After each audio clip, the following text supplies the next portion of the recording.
ఇల్లాలు ఇంటికి వెలుగు అంటారు మన పెద్దలు. స్త్రీ సంతోషంగా ఉంటేనే ఆ ఇల్లు మహాలక్ష్మి నిలయంలా కలకలలాడుతుంది. అయితే మన శాస్త్రాల ప్రకారం మహిళలు ఎంత కోపం వచ్చినా కొన్ని పనులు అస్సలు చేయకూడదు. ముఖ్యంగా సాయంత్రం వేళల్లో లేదా రాత్రిపూట అస్సలు ఏడవకూడదు. ఇది ఇంటికి దరిద్రాన్ని, మనశ్శాంతి లేని వాతావరణాన్ని తెస్తుంది. అలాగే కోపంలో ఎవరిని శాపనార్థాలు పెట్టకూడదు.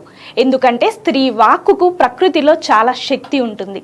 మనం చేసే పొరపాట్ల వల్ల మన జేబుకే కాకుండా మన ఇంటి లక్ష్మి కటాక్షానికి కూడా చిల్లు పడే అవకాశం ఉంది. మరో ముఖ్యమైన విషయం ఏమిటంటే, ఎంత ఆవేశం వచ్చినా చేతిలో ఉన్న నగలను లేదా డబ్బును అస్సలు విసిరి కొట్టకూడదు. డబ్బును గౌరవించని చోట లక్ష్మీదేవి ఒక్క క్షణం కూడా ఉండదు.